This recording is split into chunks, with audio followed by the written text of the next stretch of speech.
So how or about the ancestral guardian one where like some tanky one. He keeps doing it. He keeps saying the incestual guardian. Did I do that again? Oni-chan. Baka hentai. I don't know what that means. It's probably for the best. Idiot pervert. Oh. No, you forgot brother.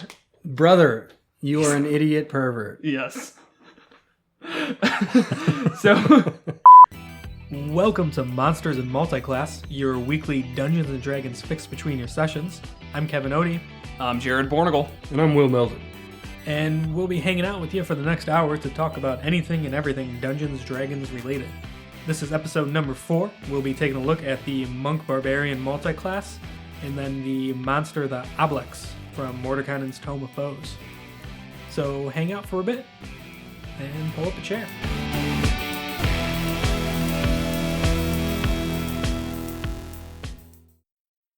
Everybody give a quick hand to Kevin. He did get Tome of Foes right. It's taken a few tries, but we're slowly getting the names of the books down. As real experts, we always struggle with the titles of the books themselves. Of course. Less so the contents. 10 takes? Got 10 it down. takes. Hell yeah. Tome of Foes. Tome of Foes. There we go.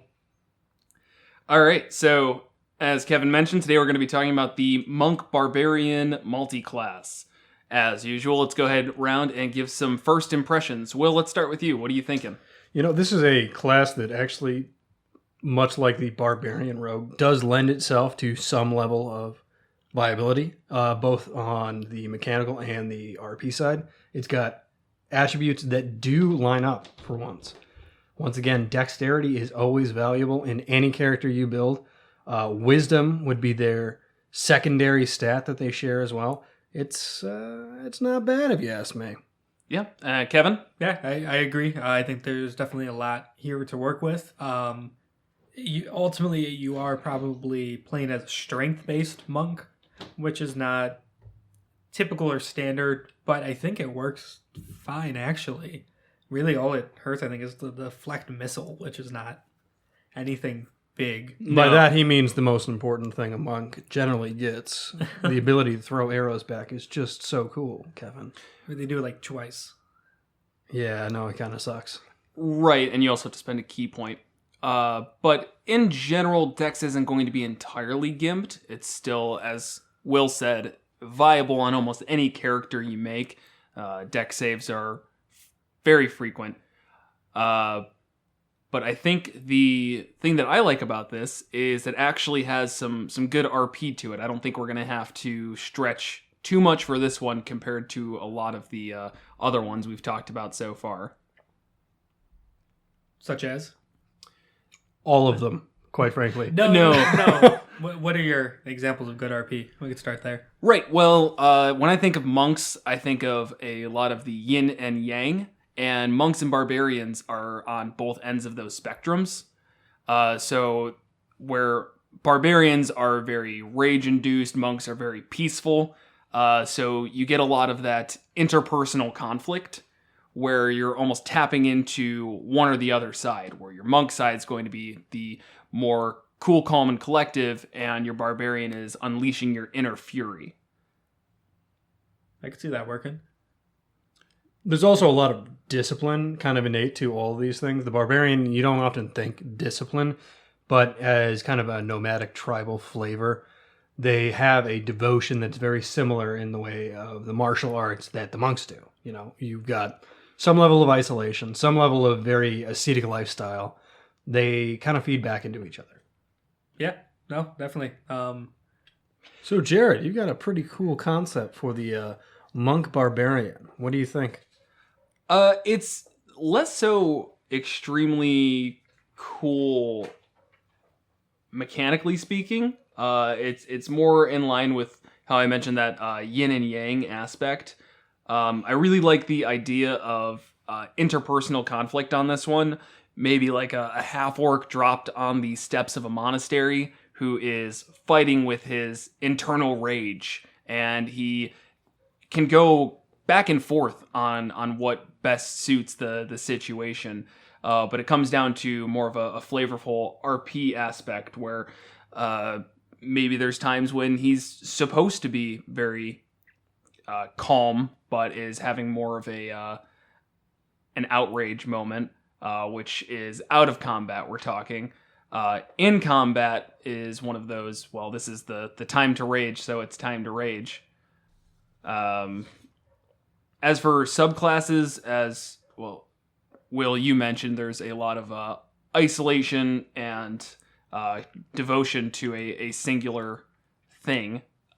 So that taps into a lot of the barbarians focus on everything besides the path of the berserker, which, as was previously discussed, just not a very great subclass. But totem warrior, you're getting into a spiritual journey type deal, very similar to monks. Path of the zealot will, RP-wise, mesh very well together. As for the monk subclasses, it can really... You're probably going to be a little less versatile. I can't see Way of the Shadow working very well with barbarians. No, that definitely lends itself to a much more, a much less brutal and in-your-face kind of class as compared to like a martial arts type monk. Right, whereas Way of the Four Elements could pair fairly well. I mean, I know the class itself isn't too great, but the Storm Herald, or is that what it's? Yeah, Storm Herald Barbarian. Those could go kind of hand in hand with that elemental focus. Really just giving up all mechanical usefulness for the sake of flavor. That's what I'm all about. Taking one for the RP team. As we previously discussed, none of us are big fans of the Way of the Four Element Monk or the Storm Herald Barbarian. They just kind of mechanically leave a lot to be desired. Yeah, but the Kensai Monk can make up for a lot of the... downsides that will come from multi-classing between the two, as you can choose what you want as your monk weapon, which lets your early levels kind of branch out more with your weapon choices. If you don't want to just do a two-handed barbarian, I guess we did discuss earlier that there's no issue with having a two-handed weapon and then kicking and punching afterwards. Mm-hmm. The question is, does the Kanasi gives you no limitations on the weapons you can choose? Correct. No, it does. Cannot be heavy, cannot be special. Ooh. So that... Right. That does give you some... Yeah, all two-handed weapons are out. And all of the martial arts stuff, like getting the bonus action attack, when you... Like the bonus unarmed attack, when you attack as a monk, it has to be with a monk weapon. So you're looking at either a dual-wielding barbarian, or doing like a long sword and using it versatile with the two hands for a D10. Which is an option. And it's not... we're talking the difference between a D10 and a D12/2D6. It's not a catastrophic loss. No, absolutely not. So, circling back, actually, what you were saying about a half-orc left on a monastery step, a half-orc's actually perfect for that. With the lore of orcs, they're tied to Grumsh, who is the orc god and is extremely angry and vengeful because he was pretty much given all the other gods basically teamed up against him and didn't give his people a place and all that. And that's because he was shit. Sure, maybe, I don't know. But all orcs have a tie to Grumsh, and Grumsh's will is the orc's will, and that's why orcs are seen as angry and savage and going out and attack. A half-orc has the ability to choose, but they always hear Grumsh's presence, feel Grumsh's presence, and hear him and what he wants. And it's up to them to embrace that or fight it. And that actually works perfectly with a half-orc monk-barbarian. Yeah. Sometimes they give in to the Grumsh side. Right. Yeah, no, definitely. Was kind of playing around with other ideas. Main one was always that redemption arc of a barbarian who's tired of being so angry and more or less goes to a monastery for some anger management.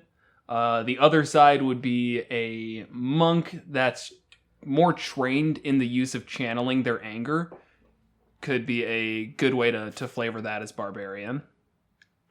Even on a root level, you could have a nomadic type people who were focused on martial arts and that rage balance. Right. Where it's never going to be that change. Every person out of this will always focus on a split between the martial arts and the rage of the barbarian. Of course.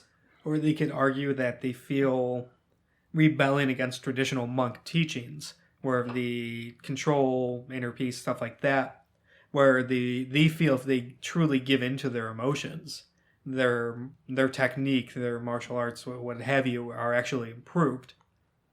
Right. And that could also then be a reason why they're adventuring, because they've been kicked out of their monastery. Right. Because of that. So there's it's not like a redemption thing or fighting back and forth. You're trying to embrace both. Yeah. It's kind of Star Wars-y with Anakin, and which turned out great. Yeah, no, that's what you were describing. Great for him, yeah. You sound like you're describing a bad guy. That's No, okay. I don't need to be calm. I can be angry and good at martial arts. I don't need anyone. Yeah, not all D&D characters have to be the good guys. We play non-good characters all the time. Kevin, we've never once done that. No, actually, one of your characters ended up being a big bad evil guy in my campaign because they were so secretly evil.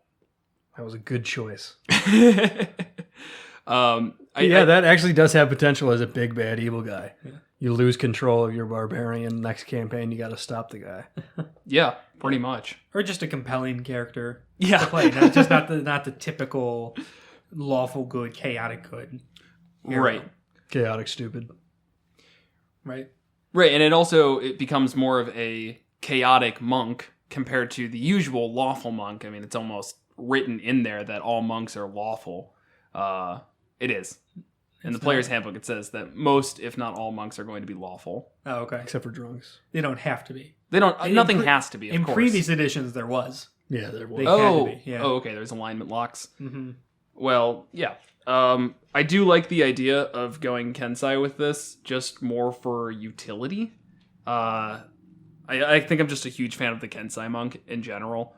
I like the fact that they can have some ranged abilities. I know that doesn't work super well with rage, but with a normal day of adventuring, you shouldn't really be raging every single fight. You're going to run out of those really quickly. And the Kensai just offers some great versatility with that ranged Kensai weapon, which I really appreciate. As well as the agile parry, which they get at 3rd level, which if they just do any unarmed attack, then they gain +2 bonus to AC. That's just always useful. It's just a great ability in general. Mm-hmm. And the flavor one, Way of the Brush, you gain proficiency with your choice of calligrapher's supplies or painter's supplies. That one is so nice. You're just a angry barbarian smashing around, but then what do you do in your free time? Oh, I paint landscapes. It's beautiful. Just a half-orc in tattered clothes with a bloody great sword on their back. Just sitting there and drawing. Yep, it'd be great. I like the zen of that. I like picturing them doing calligraphy. Yeah. No, Calligraphy is a absolutely beautiful art. Just them writing like murder, like sloppy script, and they're like, yes, this is good art. This has calmed my soul.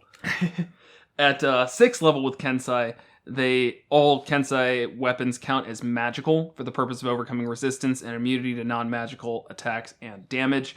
That one can really vary in usefulness based on the campaign. A low-level magic campaign, it's so useful. But at 6th level, there's a pretty good chance that you might have like a +1 weapon of some sort, up to your DM. But I do like it. Whereas Death Strike, you can spend 1 key point to cause the weapon a ranged. Or I don't think it has to be ranged. Yeah, you can spend 1 key point to cause the weapon to deal extra damage to the target equal to your martial arts die. You can use this feature only once on each of your turns. It's just giving more key versatility and allowing you to kind of stack up with that rage damage. Definitely. So with the Way of the Sun Soul Monk, I wonder how that... I'm actually not sure on this, how it's going to mesh with Barbarian. So the Way of the Sun Soul, it has a lot with spending a key point to produce the effects of a spell. And one of the things is, well, raging, you can't cast spells. Right. But you're not casting the spell in the typical sense. You're not using up a spell slot.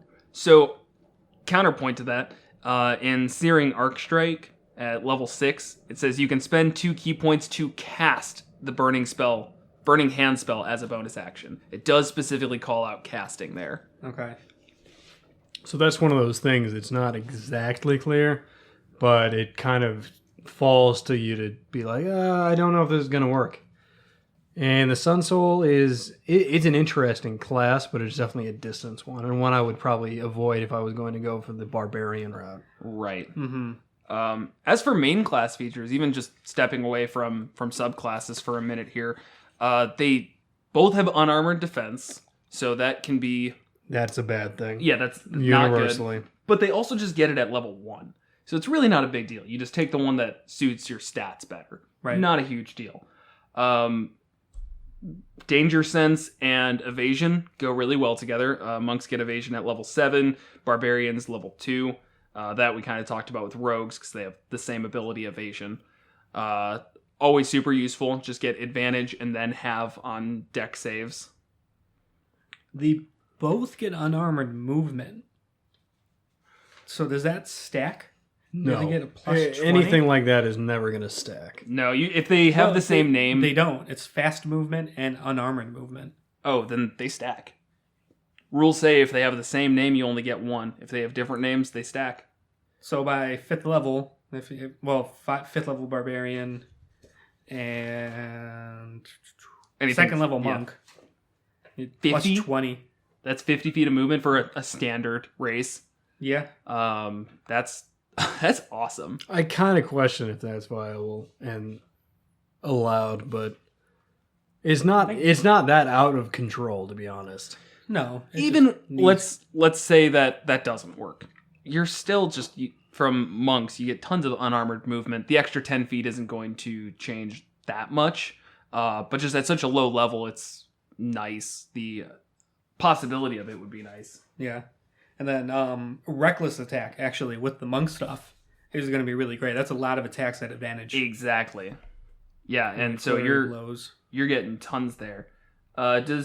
So for Brutal Critical, it mentions that it has to be a weapon damage die, so that would not count with your Flurry of Blows. That's because that's an unarmed attack, right?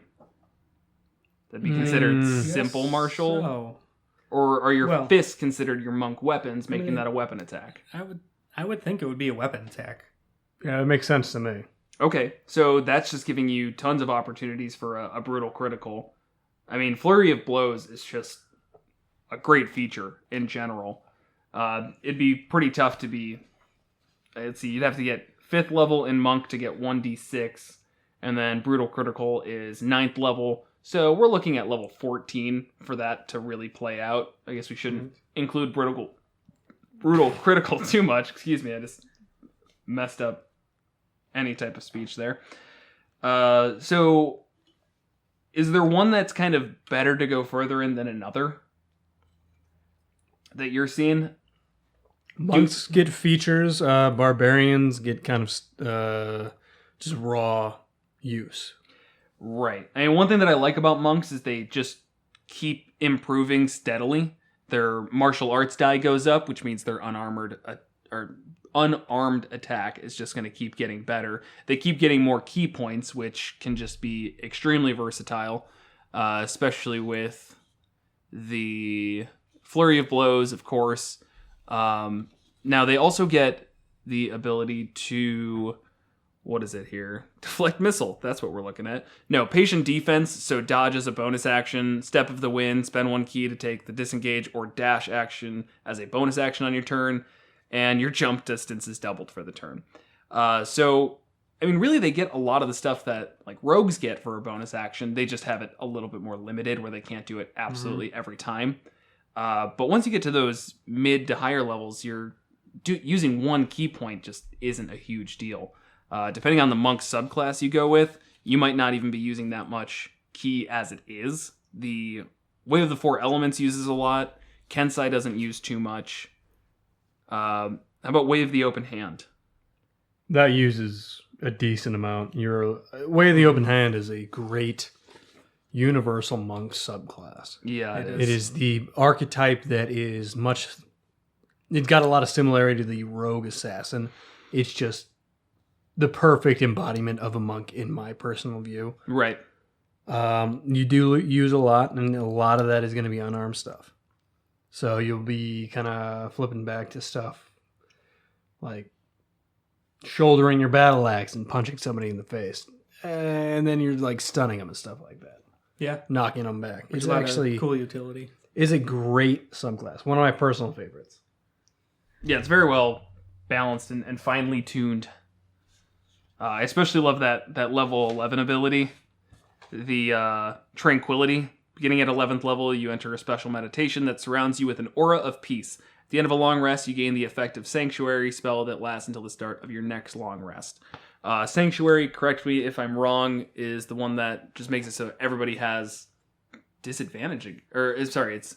Sanctuary? Yeah, wait, I'm sorry. I'm blanking. Now it's Sanctuary. Sanctuary, it lasts actually, the raw spell doesn't last long. Getting it through that effect does. And it's when somebody goes to attack you, they have to like pass a wisdom save. That's it, thank you. But the moment you cast a spell or attack someone else, it ends.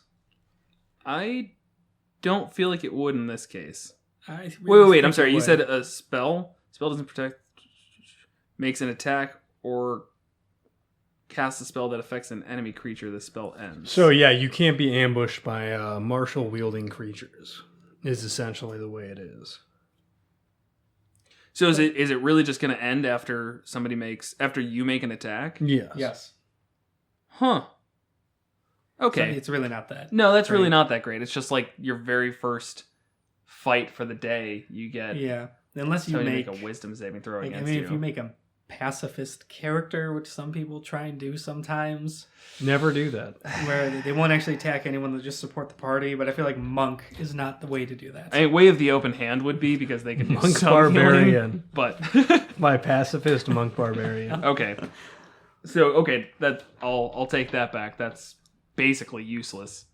What was the other one? There was the level 17 ability, which is just ridiculous, and you probably won't get to in a multi-class. Quivering Palm. Yeah. Spend 3 key points, you throw some vibrations through them, and then you make them do a Constitution saving throw. If they fail, they just drop to 0 hit points. If they succeed, they take 10d10 necrotic damage. I mean, hey, I could imagine a world where I just go up to 3rd level Barbarian and then just go for that Quivering Palm. It's such a good ability. It's ridiculous. Mm-hmm. I know it's 17th level, so you've earned it at that point. But if that was my capstone as a monk, I wouldn't even be upset. Yeah, no, it's a perfect monk capstone if you're looking for one. Right. So I mean, then you'd get like your primal path. So maybe you just go bear totem. Then you've got your resistance to absolutely everything besides psychic. Twice a day. Twice a day. Yeah. Only twice a day. But, I mean, there are... If you go up to level 3, it'll be 3 times a day. Okay. So, I mean, there are worse things. Yeah. Like, looking at Channel Divinity, just as an example, that's usually the it's time to go hard moment. Whereas that rage is something you can do 3 times a day. That's pretty useful. Yeah. Hold on, Blaine. So as a monk, just a quick dip into Barbarian actually gets you quite a bit. Regardless of which path you go. 1 level dip is going to give you Rage. Another chance of unarmored defense in case it's higher. 2 levels are going to give you Reckless Attack to get advantage and all this stuff, which again, as we talked about, pairs beautifully with Flurry of Blows and most of that monk stuff because they get a lot of attacks. And Danger Sense, which is just universally useful. And then 3rd level, you get the first skill of whatever primal path you choose. Be the Barbarian, where you get resistance and everything. I just love saying Barbarian. I can tell. I'm going to keep doing it. I wish you wouldn't. It's going to happen. So how or about the Ancestral Guardian one, where... Make some tanky one out. He keeps doing it. He keeps saying the Ancestral Guardian. Did I do that again? Oni-chan. Baka hentai. I don't know what that means. It's probably for the best. Idiot pervert. Oh. No, you forgot brother. Brother, you are an idiot pervert. Yes. So, Ancestral Protectors. Starting when you choose this path at 3rd level, Spectral Warriors appear when you enter your rage. While you're raging, the first creature you hit with an attack on your turn becomes the target of the warriors, which hinder its attacks. Until the start of your next turn, the target has disadvantage on any attack rolls that isn't against you, and when the target hits a creature other than you with an attack, that creature has resistance to the damage dealt by the attack. Alright, so is that really worth a 3rd level dip? Probably not. It doesn't sound I would take the Bear Totem one. Right, like when we mixed it up with the Rogue, that was really nice because then you're just like also getting out of there. Mm-hmm. Now, monks can disengage as a bonus action. For key. For key, 1 key. If we're talking about only dipping in 3 points, you're going to have a whole bunch of key to work with. And that's more on the first of a combat, first turn of a combat.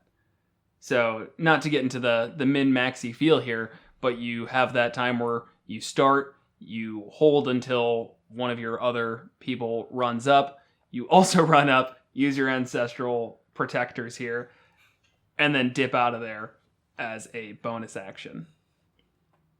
Yeah. It's a possibility. I know it's like, I'm always on that fine line of like, well, you're kind of doing it in a min-maxy way. It's like, yeah, but if I'm traveling with these people all the time, at some point we're going to be like, hey guys, for some reason we get into combat 4 to 6 times a day. Maybe we should discuss how to do this? Yeah. So it's kind of reasonable. Yeah. No, we've always ruled it where I've heard discussions about, when you're in combat, the players should not be able to talk amongst themselves and strategize because you're in combat and that's unrealistic. Except for these are, in our case, we're a bunch of nerdy office workers who get winded walking to the end of the street. I resent that. All right, we're not that out of shape, but where was I going with this? Nowhere you good. just wanted to admit that we're all really out of shape. I think you got winded on the way to that punchline. No, it wasn't a joke. I had a point. Next week on D&D, exercises for your traditional tabletop game group. How to not get winded going down to the end of the street. So these are these characters controlled by these players with no combat experience generally. And we get together once a week and a lot of things are glossed over. But the characters you are controlling are professional adventurers, whatever that really means. Murder hobos. Sure, yeah. And they're all well-trained, and they are leagues above the average human and anything that they try to be at, generally. And then they spend all this time traveling together, knowing combat's happening. And so there's going to be discussions on tactics and strategy. And usually the way to kind of abstract that and show it, because there's no real good way to do that, in game and make up for that just kind of tactical synergy and intuition that all these characters are going to have, is let the players just discuss it for a time. Right, definitely. And even more than just them traveling together and being able to talk together, it's just that, as you said, that intuition that they have, where they have seen their buddy here fighting for however long, and they don't even need to sit down and discuss it. They just know they do that. And when they do that, it'd be really good if I did this. Right. And again, they're trained warriors. That's the point of this. If I wanted to role play as a super nerdy dude who never left his basement, then I'd have picked a wizard. Because wizards are garbage. They're totally not. That's just the most wrong opinion you've ever had. Wizards are universally amazing. I don't think there's a bad subclass there. The one that isn't being a warlock. Okay. When in doubt, roll a warlock. It's your turn. What do? I Eldritch Blast for the 6th time. And do more damage than any other magic caster with a cantrip. We haven't gotten to a warlock yet. No, we they're haven't. They're really weird multi-classes, obviously. They are so broken, it's ridiculous. There's definitely broken combinations. It's Paladin Warlock, Sorcerer Warlock. we've got screaming to do about that, and that's Yes. going to be coming up as soon as the dies determine it should come up. Yeah. So, let's see. Are there any other features here that really blend well? Here's the question: Is rage ever going to interfere with your monk duties? What do you consider monk duties? Whatever your monk can do. So spellcasting obviously is out. Right, as we said. Other than that, it's just pure goodness. Yeah, that's how I've viewed it. Mm-hmm. So yeah, the barbarian it does pair well with the monk. Yeah. Now, counter to that, I don't think there's ever really, like we said, monk, it might be good to just take like 17 levels in and 3 in barbarian, just like that tiny dip. I don't think it works the other way around. Monks in general, you don't get much from taking a small dip into. They really have just consistent buildup, whereas barbarians are extremely front-loaded, so you get all that goodness right at the start, and then just keep on riding that wave. Compared to monks, where if you take the first 3 levels, your punches do more than 1 damage. Yeah, you get bonus attacks then. So you get that. Right. But you're just not gaining that much, I feel like. Yeah, and then the initial key stuff, flurry of blows. I forgot the names of the other ones, but where you get disengage as a bonus action with a key is good. And then the dash or... what is it? Step of the wind. Disengage or dash as a bonus action on your turn. And your jump distance doubled. Jump supremacy. I mean, that's not bad, but you're only having 3 key points. Yeah, it's pretty limited. Right, compared to a rage where you're going to have 3, 4, 18 of those, and that just continues to deliver consistently. Mm-hmm. I don't know, is there a good reason even to do like a half and half? No, not really, to be honest. I could see a half and half working. So if we're going with the mythical level 20 multi-class perfection here, quite literally 10 and 10, and I'm sure want to optimize it, we could bump those up or down a little bit, but by 10 of each, you're getting some really decent stuff that meshes well together in both. Prove it. It's tough to say no to a lot of the monk later stuff. Yeah, it's just good stuff. So let's see here. The extra attacks wasted, obviously. Monk stunning strike, slow fall is a good utility. Is it called slow fall? Yeah, Okay. feather fall is the spell. Right. That's what you're thinking. Yep. Yeah, key empowered strikes, so you get the kind of your unarmed, and I think monk weapons are considered magical. Evasion, which we already talked about, is good. Stillness of mind. What does that give you again? You can end a condition for a key. I think you can make another save. Or is it stillness of mind? Starting at 7th level, you can use an action to end one effect on yourself. It's whatever. Then purity of body, immune to disease and poison. Pretty useful when it happens. Yeah, and then based on what monastic tradition you take, open hand technique, you get quite a good stuff in there by level 10. Way of the open hand. Right. Level 6 gets you something tasty. Yeah. And then if you... No other way to describe that. What is it? Wholeness of body. You gain the ability to heal yourself as an action. Mm-hmm. So that's 3 times your monk level. That's pretty useful, especially at level 10. That'd be 30 HP. Can't scoff at that. Barbarian level 10, you get a path feature, which is always great. I will say, foregoing, I know, as you said, we could fine tune this a lot, but going just 9th level in monk and then 11 in barbarian gets you that relentless rage, which I don't know if is extremely great, but I just like that ability where if you're raging and drop to 0 hit points, you can keep on going for a little bit with a really, really low DC con save. Mm-hmm. And then from a role-playing perspective, doing that half and half, I think the class makes it, these 2 class combinations make it easy to take one, level up and take monk level, and then level up and take a barbarian level, and back and forth, where with others doesn't really work too well. Yeah. Yeah, this one's flexible on the RP side. Mm-hmm. Yeah, all right. Any other last thoughts on Monk-Barbarian? Yes. Actually, the rage damage, which we haven't really talked about, it's minor, but it comes up.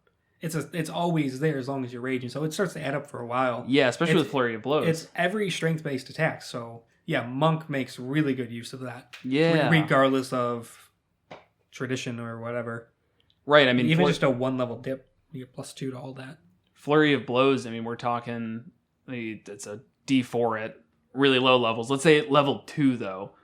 You're raging, that would be, if all 3 hit, you get 2 additional with Flurry of Blows? Yeah. So Okay, you so get 2 3. bonus attacks. If all 3 hit while you're raging, that's 3d4 plus 6. That's pretty strong at 2nd level. And it just gets better and better. Yeah. In either path you take. Yeah. And then is there anything within the Barbarian that uses Wisdom?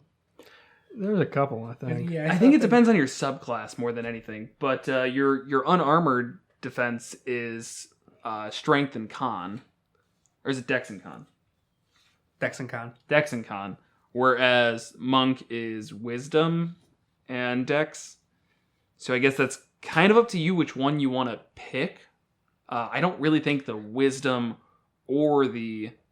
I mean, Con is, of course, always useful. But neither needs to be higher than the other based on the other stuff. Besides Stunning Strike, which is... Does that do a Con saving throw? Yeah. So it's up to you. Wisdom DC. So I know for the Monk, they use Wisdom a decent amount depending on which you do. Which tradition you take. Then Barbarians, again, I'm just flipping through real quick. I'm not really seeing anything.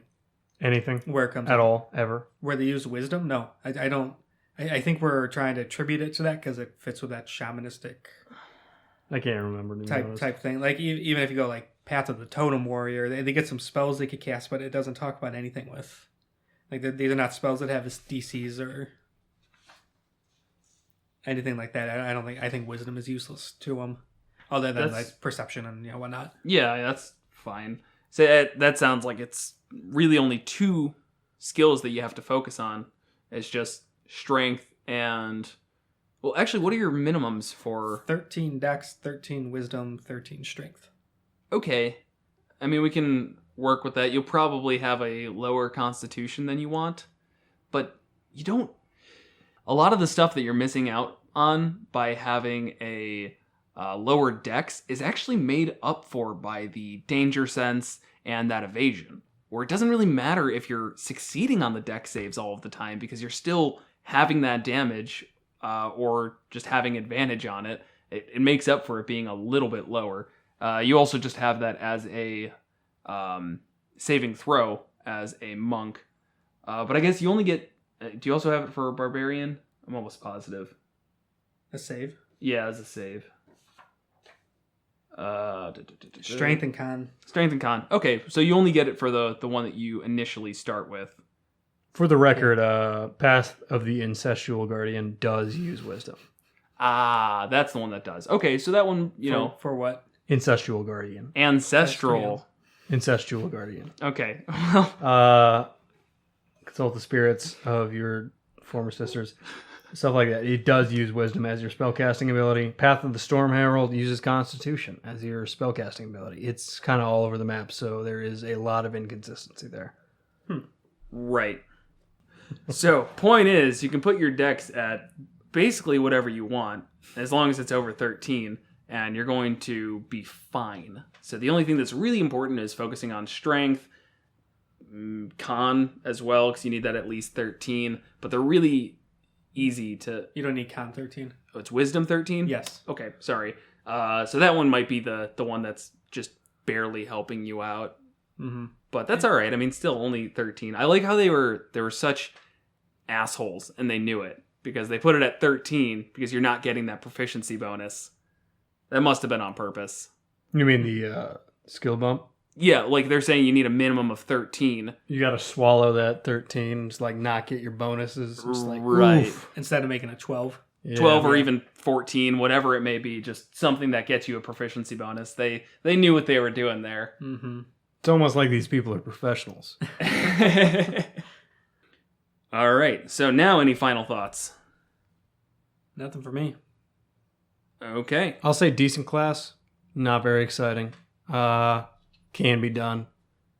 Works fine. Not doing a lot for me, though. Yeah, I'm not like excited about it, but I could absolutely see somebody having a character concept that we haven't thought of that just really is a fun, cool, dynamic character concept that the Monk-barbarian brings to life.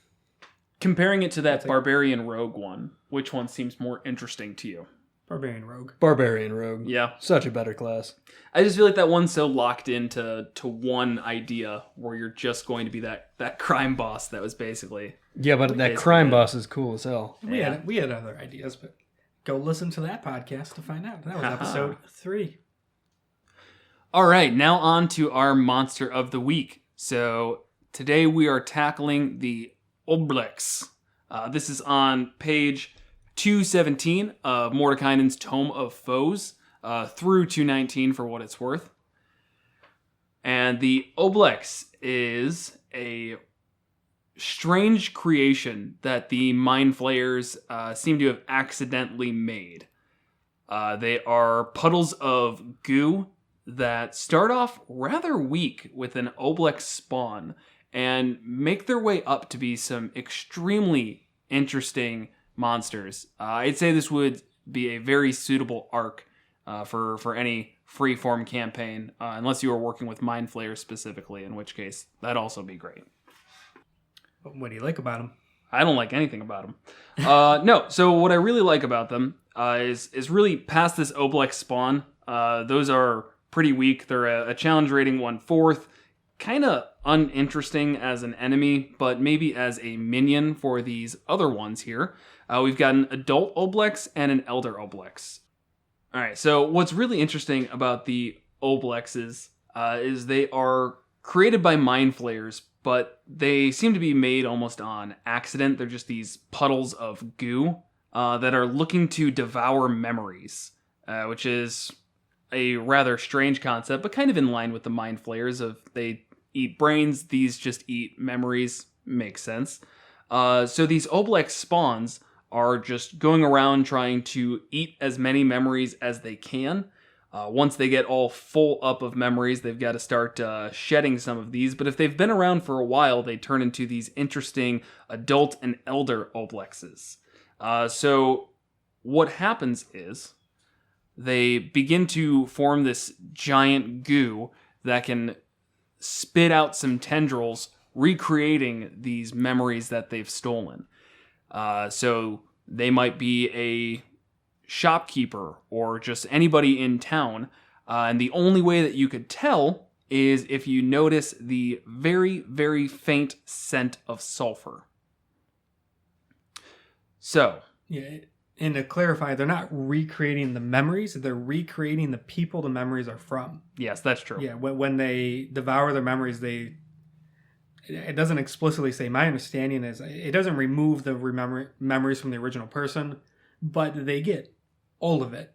They now know who this person is, has their memories, and know their personality, and can faithfully recreate them. Right. The eat memories action that the adult Oblex and the elder Oblex can make you infer that they lose their memory. It actually says that they get some memory loss, which takes the form of losing ability score checks and attack bonuses, things like that. Mm-hmm.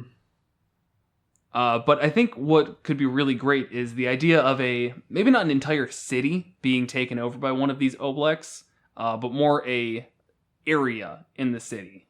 The only thing that these Oblex need is a 1-inch hole to put their tendril through to recreate this memory. And unless that's severed, there's nothing that's really obvious about these things being the Oblex. For all intents and purposes, the memory is the Oblex as well. They're occupying both spaces. And if you get up to the elder Oblex, it's just a terrifying monster that can really cripple a party in only a couple of turns.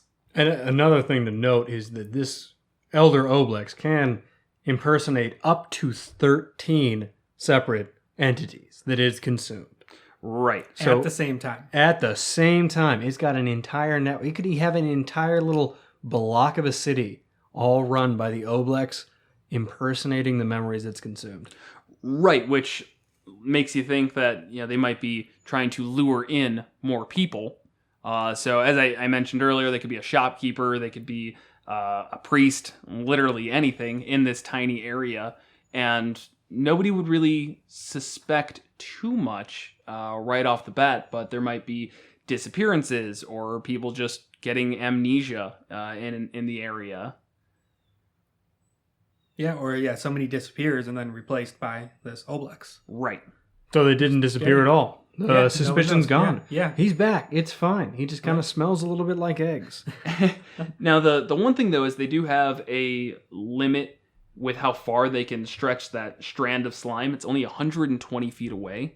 So you're definitely going to be limited to that city block. It can't be a more active member of the community. It should be somebody who's more or less expected to be just in their house, which might make things a little bit tricky. But I think there'd be good ways to get around that. Maybe it seems like there's actually just a sickness around, and one of the Oblexes comes out and says, "Oh, we need to quarantine this area," and that's why all of us are staying in our little homes here. Mm-hmm. Something along those lines, and just lures people in. All right. I like the idea of maybe the characters are invited to some sort of dinner party or anything like that, where there's going to be a gathering of people, or there needs to be there's the goblins outside of town are getting too much. Let's gather the council, come to this meeting hall, and we'll sit and discuss.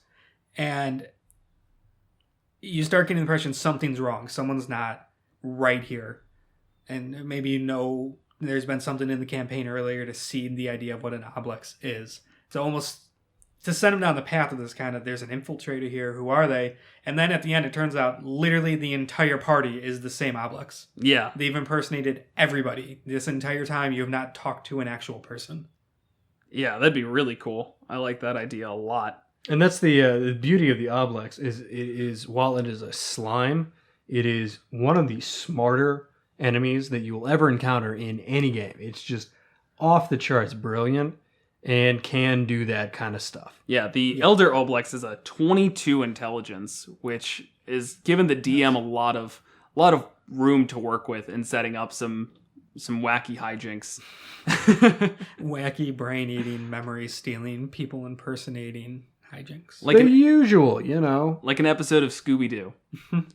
Everybody was turned into brain zombies. Yeah. With their intelligence, it's, as you said, it sets up a lot, and so these are really formidable creatures that are just terrifying manipulators and could excel at so many things. But their only want and purpose is to just keep consuming more memories. So you have all that potential in raw talent dedicated to this relatively straightforward, simple task. Like, you would imagine they would be pretty goddamn good at it. Yeah, definitely. So they've got some spell casting. The adult Oblex is only challenge rating 5, so none of its spells are particularly scary. Besides the fact that it can do a hold person spell 3 times a day at 3rd level. That's, pretty locking right there, especially for any of your melee characters. I'd say it's more the eat memories that really terrifies me, though.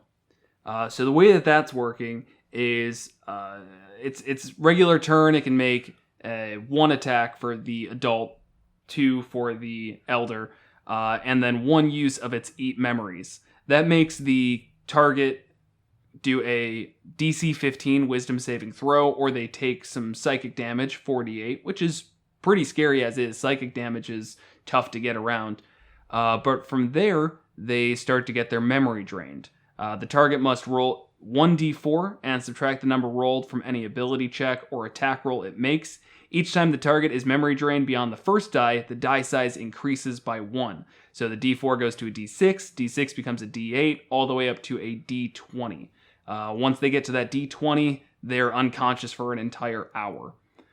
So that just stacks. I mean, if you don't have... First, you're going to have that issue of succeeding on the DC 15 wisdom save at level 5 or lower, whatever you may be. That could be pretty tough. For the Elder Oblex, it goes up to DC 18. And once you fail once, you're now just in kind of this trap. Well, actually, it doesn't say for saving throws. So it doesn't, but at the same time, this is something you can't shake off. You need a long rest, a short rest, lesser restoration or greater restoration or a heal, it doesn't end. Right. There's no I get to roll again kind of thing. Exactly. So it does make it more difficult to hit because it lowers that attack roll. So spellcasters might not be as debilitated by this as melee combatants, but it's still scary. Yeah, you don't want to stand next to this thing. No, not at all. And especially this eat memory, it's not like... So I feel like a lot of other creatures and monsters in here, they'll have that really cool debilitating ability, and it's a standalone thing. You do that and nothing else, or you do all these other attacks and do damage and not that cool ability. Right. Not with these. They eat memory is part of their multi-attack. Right. They do their actual attack, which does decent damage, and then eat memory on top of it. Right. They could do it every single turn after turn after turn, while also dealing significant damage. Right, and I think it almost makes the challenge rating on the Elder Oblex kind of off, in my opinion. Saying that that's a challenge rating 10 really varies based on your party. Because a DC 18 save, or they take 8d10 psychic damage, is crazy. I would say it varies based off your situation. Because in this party type situation, each of the self-res impersonations, the creations they create and send out, those can do everything the Elder Oblex can, full stop. Yeah.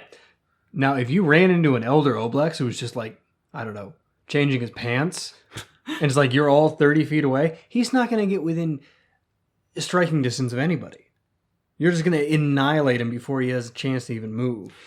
But if you're a smart DM, you can create a situation that's almost unwinnable with an entire party of Oblex creations all being able to cast this on every single member of the party. Yeah, well, once per. Once per, but Turn. you've got your reactions. You can set it up so everybody is within some level of range to get hit. Right, that's the important part, because they have blind sight out to 60 feet, and then after that they're just entirely blind. So the only way that they're going to be able to see everybody and be within range of everybody is if they've got all these tendrils out. So you're not just fighting one area of a creature. There might be 10 of these things surrounding the battlefield, and they just have complete control. And that's opportunity attacks if you try and move at all. You're not really going to be able to hide as a spellcaster. It's just complete battlefield domination. Yeah, especially with that ambush thing, like when the dinner party Right. or whatever initiate the attack when somebody has, if it's a party of 4, which is really common, there's 10 of these. Every one of them could have at least 2 next to them. Right. And then would you allow eat memories as an opportunity attack? Because it's kind of listed as an attack. It has a 5-foot range, but it's not a melee attack. Yeah, no, I probably would err to not let that happen. Yeah. I would just, as a DM, feel super bad about doing that. That's my main thought. To get into the mechanics of it, that might just be a bit of an oversight, because is an opportunity attack specified as one weapon attack? Depending on situations, it's almost that way. Okay, that's how I've at least viewed it. So, I mean, still that pseudopod is nothing to mess with. You do not want to provoke an opportunity attack against that. We're talking +7 to hit, which is pretty standard, but 4d6 plus 3 bludgeoning and 2d6 psychic damage. And we're talking 10 feet range. You're not going to be able to escape that well. No. Right. So you basically start combat and just tell everybody, like, yep, good luck moving. And even then, I mean, it's got 20... So this is actually interesting. The speed is 20 feet. Does that mean that if you have a tendril out 80 feet, does the central thing have to move 20 feet and then everything moves 20 feet along with it? Or can we move one of those tendrils 20 feet alone? Or each of them separately? How do we limit that movement? That's actually a very good question. And it almost it makes me wonder if Simulacrum, which it's trying to emulate, has got the answers to that. Simulacrum? Yeah, it's a very high-level wizard spell. Yeah, that creates a standalone copy that you give it orders, but it acts independently. That's pretty different. Yeah, I actually have no idea. That's a really good question. To Twitter. Twitter. The one thing that I Twitter. while you're looking that up, that I like is that the skills it has are extremely wide. We've got plus 10 to Arcana, plus 8 to Deception, plus 10 to History, plus 10 to Nature, plus 5 to Perception, and plus 10 to Religion. So at first I thought, well, this is a combat creature. Why does that make sense? Well, the build-up in between allows a lot of personalities for it to take on, more or less. Yeah. If it wants to be that priest, boom, plus 10 to Religion. If it wants to impersonate the Warlock, plus 10 to Arcana, just a flat plus 8 to Deception. You're not going to have your PCs really seeing through this ruse quickly. Yeah. You might have them make a perception check, and you might hear, oh, it kind of smells like sulfur. But that doesn't give anything away unless they're terrible, terrible meta players who just know what an Oblex is. Right. Listen to podcasts in their spare time. Yeah. And also with Oblex, the older Oblex, his spell casting is pretty scary. So DC 18, at will, it could charm person as a 5th level spell, or hold person at will. And then 3 times a day, confusion, dimension door, dominate person, fear, hold monster, hypnotic pattern, and telekinesis. Jeez, could you imagine that combination of having the tendrils take over the entire battlefield and then do fear? Then everybody just has to keep running away, and you're getting so many opportunity attacks. Yeah. I mean, I guess only one, because it's just a reaction. You only get one reaction per turn. You could if you were a really just D-bag DM, you could create like a net of simulacrums. It's just like spaced out perfectly, so every round they got another fucking flurry of pseudopods. Hold on, so you have a long hallway, 15 feet wide. Okay. And then 15 you feet put the simulacrums? Simulacrums. Yeah, whatever. At the walls. So there's a 5-foot corridor down the middle. And then the Oblex is at the end of it. It's blocking you in. And so they fear, and you only have the 5-foot corridor to run down. Opportunity attacks the whole way. 120 feet of opportunity attacks. No mercy. But I guess they also do the individual people they're impersonating get each opportunity attack. No, I don't think that's the case. No. It more or less operates as the Elder Oblex, so you do get one per go. So But with 120 feet, you do get at least 2. Yeah. So That seems like a ridiculous it's a good setup way. for 2 opportunity Oh, attacks. you know what I just noticed? It's a good way to get your players to stop coming to D&D.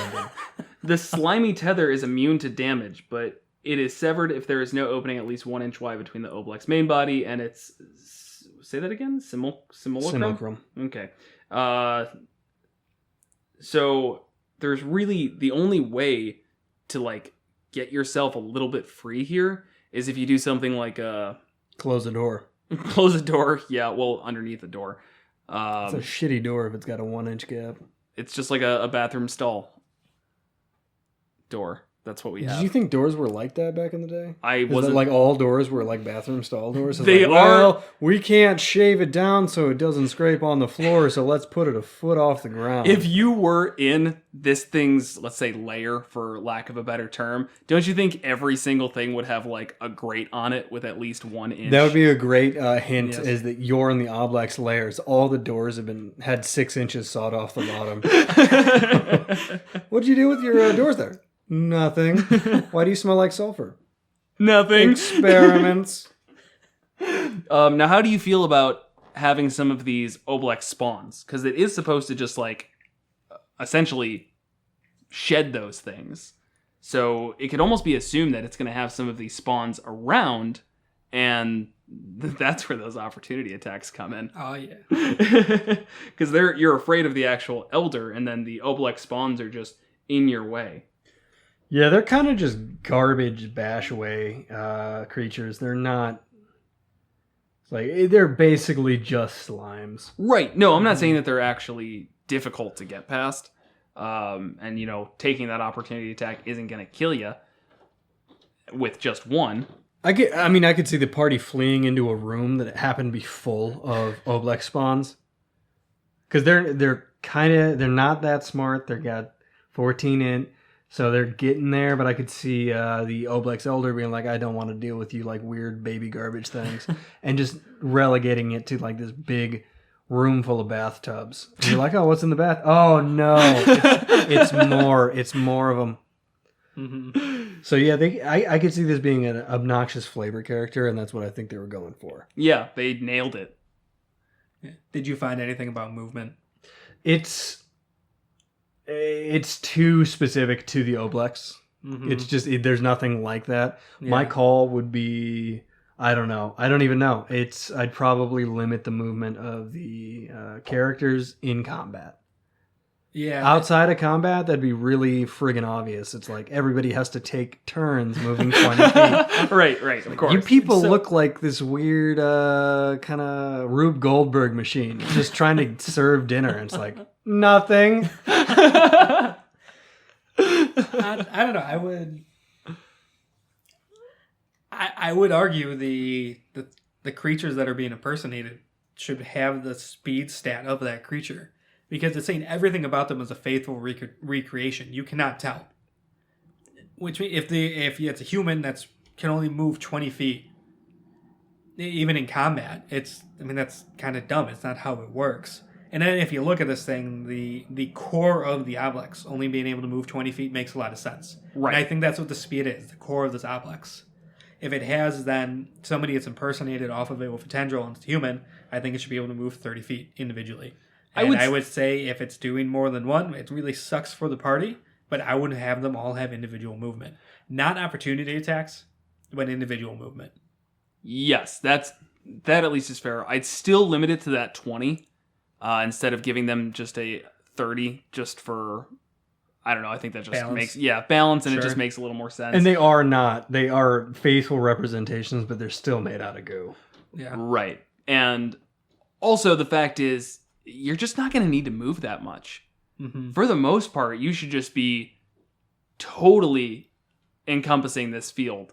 I think really what I'd want to do is find a way to make the battlefield itself a little bit interesting. And I think this would be a really good one to do that, just because they're going to have so much horizontal accessibility that it might be good to add some verticality to this battlefield. I don't know how much you could deal with, what's the word I'm looking for? A active field with rocks falling, for example. Obviously that doesn't make too much sense here. But ability to maybe close some doors and create these points of them having to get around in different ways, or you being able to get up to a rafter. It doesn't say that they can just move 20 feet up. Mm-hmm. I don't know how I'd rule that, to be honest, because they are just attached to a tendril, but let's keep it where it's a faithful recreation where people can't climb like that, so these things can't climb like that. Right. So that just might make it I mean, I could difficult see thing. a pseudopod just going straight up and then materializing. Or can it lift these things by the tendril that it attaches to? That sounds less realistic than what I'm describing. So as a bonus action, it can extrude one of these pieces. So what if you keep it where it doesn't start out with all of its tendrils here, or of its impersonification, or so many more syllables that it has. Sulfurous impersonation. That's what it's called. Impersonification. Yep, you heard it here first, Insert folks. personify anthropomorphism. So it starts off with there's only 8 of them, and then somebody's like, oh, sweet, I'm up top. You totally can't get me. And then just as a bonus action, and just have it up top there and materialize up there as well. So I don't think that's just one way I'd limit it, but still allow for that verticality. Yeah. We're going over on time here, but one more thought to actually what balances it a bit. So if you have the 10 of these impersonations, and we're saying, oh, if they all get their own movement and it's kind of crazy battlefield control, attacking one of these does damage to the Oblex because it is the Oblex. Yes. So having 10 of them out, it gives them more control of the battlefield, but it makes them significantly more vulnerable. Right. Because take your pick. Any one of these 10 that you hit damages the Oblex. Yep. Even if they're in another room or whatever. Yep, that's why I was saying the Oblex spawns would be nice, because otherwise you just have one person, really just everybody attacking the same thing, and you really lose that boss feel. Yeah, because it's only 115 hit points. Right. Now, And the other thing to look at is the spells. The spells were almost designed to be oh shit, One of my tendril guys is getting just slammed on. Yeah. Hypnotic pattern, fear, whatever, and then just bounce. Yeah. Now, the last thing, again, that we actually haven't mentioned yet is the aversion to fire. So if they take any fire damage, they have disadvantage on attack rolls and ability checks until the end of its next turn. That's super debilitating. Fire damage is extremely abundant. Now, the only way that you can really limit that is just not telling your players outright, of course. It's almost better than like a troll, because everybody knows that a troll needs to have fire damage against it. Oblexes, you're not expecting them to know, so they might accidentally do fire damage, and you can kind of describe how it recoils more than a normal attack. And they might think, oh, this thing has, I don't know, vulnerability, when really it's just getting disadvantage, and just something to keep in mind, ways to play that. Cool. Next week on D&D, we will be experimenting with the Oblex. Oh, never mind. I thought you were doing the outro. I interrupted you. I'm sorry. Go on. I'm the worst. Kevin, God damn it. I'm keeping that. We're gonna sit here and we're gonna play various roles of DM and player with multiple characters, trying to figure out how do we play the Oblex in a balanced manner. We'll be playing at least 20 to 50 rounds of generic combat against the Oblex with full knowledge, but we'll pretend we don't have it. So, we'll be experimenting. We're going to find out, is this a viable monster? We're not doing that. No. I don't know what we're doing next week. We'll tell you next week. Next week, Monsters in Multiclass. We're going to take a look at the Druid Paladin multiclass, as well as the Night Walker in Mordekainen's Tome of Foes. Get ready for a spooky episode, everyone.